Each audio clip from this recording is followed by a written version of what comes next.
মিচিং সাহিত্য মিচিঙৰ সমাজৰ মাজত দাপোন হিচাপে প্ৰতিগণিত হ'ব লাগিব। এই সাহিত্য হৈছে মৌখিক সাহিত্য আৰু লিখিত সাহিত্য। আৰু লিখিত সাহিত্যই কিন্তু যুগে যুগে বিৰাজমান হৈ থাকে। মৌখিক সাহিত্যই কিন্তু বেছি দিন নীতিকে। যেনেকৈ কাবলি গাতৰে বনাম কনেঙা কাবলি গাতৰে বনাম কি জানি মৰম লগালি হৈঙা পৰিলত লাগিলে জুই। সেইটো আজিৰ পৰা 50 বছৰ আগতে সৃষ্টি হোৱা।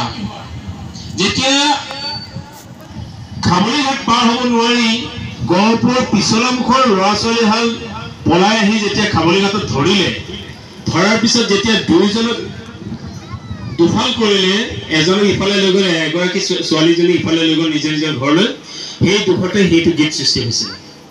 সেই গীত আৰু 50 বছৰ পিছত টিকি নাথাকে। কিন্তু এইখন কিতাপ মোৰ হাতত নাথাকিব পাৰে, কিন্তু উপাধ্যায় ডাঙৰীয়াৰ হাতত কিংবা আমাৰ শ্ৰদ্ধাৰ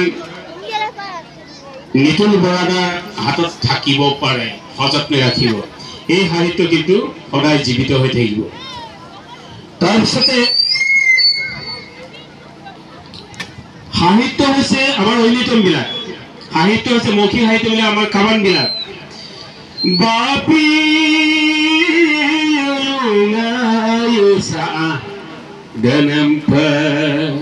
Elena kurkurara biduna oi oya oya boli na bole oi oya kabana thora oi oya aru oi nitomor oya ele jani labo lage amar oi nitom guwa bilake jodi oya eniko jodi kaban koi di ami number nei diu apnar ko lora soli teneke ni hikabo amar hikai dibo je kabana thora oi oya aru oi nitom oya he kabana ortho ki bapi ilu mane ki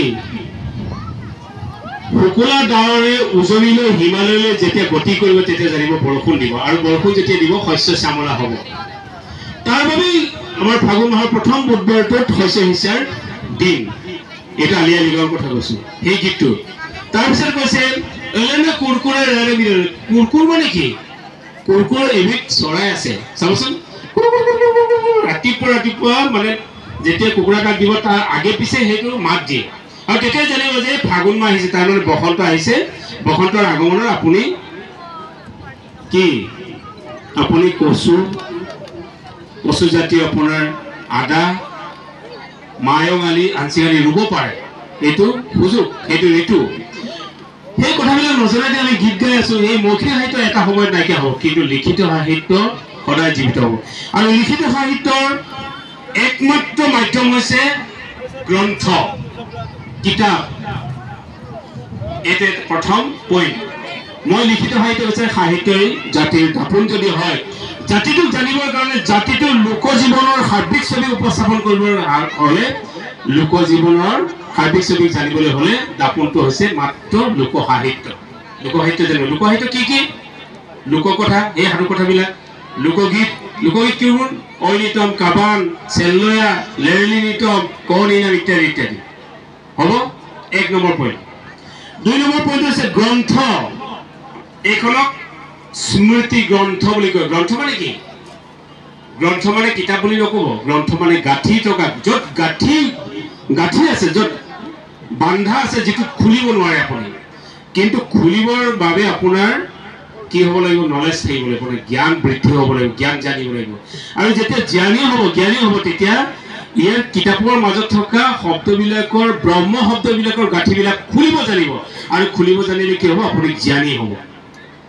আৰু জ্ঞানী হ'বৰ কাৰণে আপুনি কিতাপ পঢ়িব লাগিব। সেইটো গ্ৰন্থ শব্দৰ অৰ্থ। তাৰপিছত হৈছে 3 নম্বৰ, গ্ৰন্থ হৈছে মগজুৰ বন্ধু, কিন্তু মোবাইল হৈছে মগজুৰ শত্ৰু। আচৰিত কথা। আপুনি এতিয়া ল'ৰা ছোৱালী মোক গালি পাৰিব, হাও দিব, সেই ডেকা ল'ৰা ছোৱালী গালি পাৰিব, আপুনিও নিজে মোবাইল লৈছে আৰু মগজুৰ শত্ৰু বুলি কৈছে। মই প্ৰমাণ দি দিম। ইয়াৰ তাতে আমাৰ আজু ককা মোৰ দেউতাহঁতে কৈছিলে যে তোমালোকে শোৱাৰ সময়ত গাৰুৰ তলত কিতাপ এখন থৈ পেলাই শুবা, তেতিয়া সৰস্বতীয়ে লাগ দিব। মা দেউতাৰ কথা সুধি পেলাই আমি বিভিন্নজনে পঢ়িছো, সঁচাকৈ অলপ জানিছো। কিন্তু আজিকালি ছোৱালীবিলাকে ল'ৰাবিলাকে গাৰুৰ তলত অন কৰি পেলাই মোবাইলটো যদি থয়, মোবাইলটো যিটো মাইক্ৰৱেভ আহে, এটা কাৰেণ্ট আহি থাকে সেই কাৰণটো ব্ৰেইনৰ কাৰণে আটাইতকৈ মাৰাত্মক আপোনালোকে আজিয়ে কৈ দিব ল'ৰা ছোৱালীবিলাকক কৈ দিব অফ কৰিবই হ'ব নহ'লে অলপ দূৰত ৰাখিব কমেও 5 ফুট বা 10 ফুট আঁতৰ 3 মিটাৰ আঁতৰত ৰাখিব নহ'লে তাৰ কাৰেণ্টটো মাইক্ৰৱেভটোৱে তাক মগজুত ক্ৰিয়া কৰি থাকিব এটা সময়ত সেই মগজুটোৱে কি হ'ব সেইটো শব্দটো নকওঁ বেয়া পাওঁ গতিকে মই ক'ব লগা আছোঁ যে গ্ৰন্থ হৈছে মগজুৰ বন্ধু আৰু মোবাইল হৈছে মগজুৰ শত্ৰু যিসকল ল'ৰা ছোৱালী শুনি আছে মই ভাবিছোঁ আশা কৰিছোঁ এই বাক্যৰ পৰা আপোনালোকে আজিৰ পৰা গাৰুৰ তলত কোনো ছোৱালীয়ে ল'ৰাক কথা পাতিবৰ কাৰণে মেছেজ দিবৰ কাৰণে ছোৱালীসকলে বা ল'ৰাই ডেকা ল'ৰাবিলাকে যাতে মোবাইলবিলাক গাৰুৰ তলত নাৰাখিব পাৰিলে কিতাপ এখন ৰাখিব ভাল উপন্যাস এখন ৰাখিব মাকাম ৰাখিব কেইম ৰাখিব সমাজৰ শিক্ষা ৰাখিব ইত্যাদি ৰাখিব কিন্তু মোবাইল নাৰাখিব কাৰণ মোবাইলটোৰ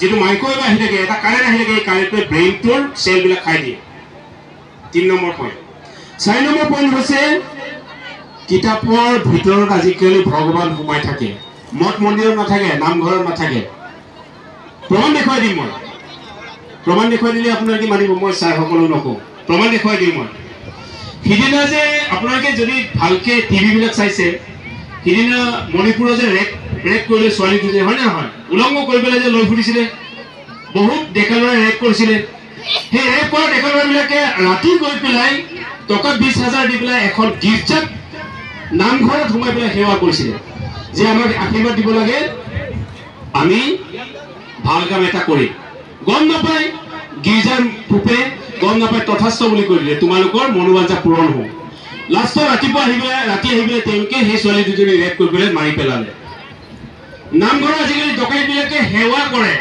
টকা 20,000 দি পেলাই আমি বোলে ভাল কাম এটা কৰিবলৈ গৈছোঁ ছজনক আপুনি আশীৰ্বাদ দিয়ক আশীৰ্বাদ দিওঁতে তথাস্থ কৰিলে মনোবাঞ্ছা পূৰণ হ'ব তেওঁলোকে ডকাইত কৰিলে ভগৱানে গম পালে যে মন্দিৰত ডকাইতবিলাক আহি পেলাই সেৱা কৰে ডকাইত কৰিবলৈ ৰেপিষ্টবিলাক ৰেপ কৰিবলৈ ছোৱালী ৰেপ কৰিবৰ কাৰণে সেৱা কৰে গতিকে মই গীৰ্জাত নাথাকোঁ মই নামঘৰত নাথাকোঁ মই মন্দিৰত নাথাকোঁ সব পলালে ভগৱান পলাই ক'ত থাকে গ্ৰন্থত কি গ্ৰন্থত বাইবেলত কি গ্ৰন্থত নিবু আবামত কি গ্ৰন্থত পুৰাণত কি গ্ৰন্থত শ্ৰীমদ ভাগৱত সাৰ বা শ্ৰীমদ ভাগৱত গীতা সব কিতাপত সোমালে কিয় নোসোমাব আপোনালোকক আমাক যেতিয়া গীতা পঢ়াব দিছিলে তেতিয়া কি বুলি কৈছিলে সপ্ত ব্ৰহ্ম বুলি কয় সপ্ত যদি ব্ৰহ্মৰ সপ্ত ক'ত থাকে কিতাপত থাকে গতিকে আজিকালি ভগৱান কিন্তু কিতাপত আছে মই ছাত্ৰ ছাত্ৰীসকলক বিনম্ৰ অনুৰোধ জনাওঁ ছাত্ৰ ছাত্ৰীসকল তোমালোকে কিন্তু যদি পঢ়া শুনা ল'ৰা ছোৱালী আছে তেতিয়াহ'লে তোমালোকে মোবাইলটো জ্ঞানৰ কাৰণে ব্যৱহাৰ নকৰিবা জ্ঞানৰ কাৰণে ব্যৱহাৰ কৰিব নোৱাৰা ইনফৰমেশ্যনৰ কাৰণে ব্যৱহাৰ কৰিব পাৰা for only information you use the mobile only আপুনি মোবাইলটো ব্যৱহাৰ কৰিব ইনফৰমেশ্যনৰ কাৰণে not for knowledge knowledgeৰ কাৰণে ব্যৱহাৰ কৰিব লাগে গ্ৰন্থ মই ছাত্ৰ ছাত্ৰীসকলৰ ভৱিষ্যতে এই কাম কথাটোৱে কিন্তু কেতিয়াবা কামত দিব মই আশা কৰোঁ শেষৰ পইণ্ট হৈছে স্মৃতি গ্ৰন্থ স্মৃতি কি কি আপুনি মোক ভাল পাইছিলে মই এই অঞ্চলৰ ছোৱালী এজনী ধুনীয়া ছোৱালী এজনী আজিৰ পৰা 30 বছৰ আগত ভাল পাইছিল নামটো নকওঁ এতিয়া আহিছে ক'ৰবাত মোক দেখিছে তেওঁ এতিয়া মোক হাও দিছে যে ইমান বছৰ ভাল পোৱাৰ পিছত মোক বিয়া নাপাতিলে কিন্তু বিধি বিধান বিয়া পাতিব নোৱাৰিলে ছোৱালীজনী পেগু আছিলে গান গাবলৈ আহোঁতে চিনাকি হয় আৰু মই ভাল পাই পেলাইছিলোঁ আৰু তাইও আন্তৰিকতাৰে ভাল পাইছিলে 3 বছৰমানৰ ভাল পোৱাৰ পিছত মই বিয়া পাতিব নোৱাৰিলোঁ বিধি বিধান সেইকাৰণে কি হয় স্মৃতি ৰৈ গ'ল মৰমৰ স্মৃতি ৰৈ যায় কিন্তু আমাৰ এই পঢ়া উৎসৱৰ স্মৃতি ৰ'বনে নাই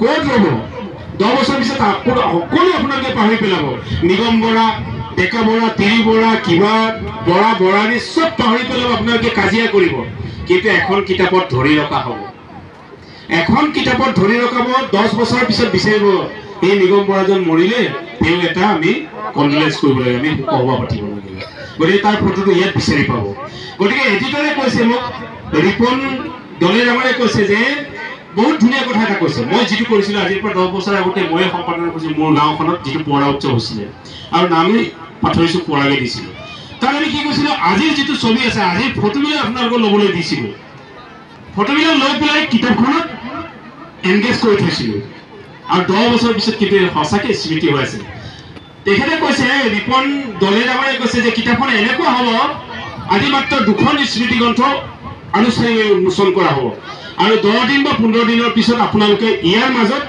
আজিৰ ফটোবিলাক ওলাব ইয়াৰ মাজত আপোনালোকৰ গোটেই ফটোবিলাক ল'ব, কোনে কোনে কথা কৈ আছিলে, কোনে গান গাই আছিলে, কোনে নাচিছিলে, কোনে প্ৰকৃততে ভাত খাবলৈ যাওঁতে কাৰোবাৰ লগত কাজিয়া কৰিছিলে, কোনোবাই ফটো মাৰি থ'ব, ইয়াত সোমোৱাই দিব। ইয়াত সোমোৱাই দিয়াৰ পিছত সম্পূৰ্ণ এটা স্মৃতিগ্ৰন্থ হ'ব, যিখন স্মৃতিগ্ৰন্থ আপোনালোকৰ 100 বছৰৰ পিছত আপোনালোকৰ নাতি নাতিনীসকলে আপোনালোকক বিচাৰি পাব। গতিকে স্মৃতিগ্ৰন্থখন তেনেকৈ হোৱাটোৱে মই বাঞ্ছা কৰিছোঁ। ধন্যবাদ জনাইছোঁ। মই ৰিপন দলে ডাঙৰীয়া তেওঁৰ পৰিয়ালটো আহি মোক চিনাকি কৰিছে, তেওঁ মোক ফোনতো যোগাযোগ কৰিছিলে, আৰু মই এডিটৰ দুগৰাকীকো ধন্যবাদ জনাইছোঁ। মই জয়তে মই সকলো নামৰ নাজানো।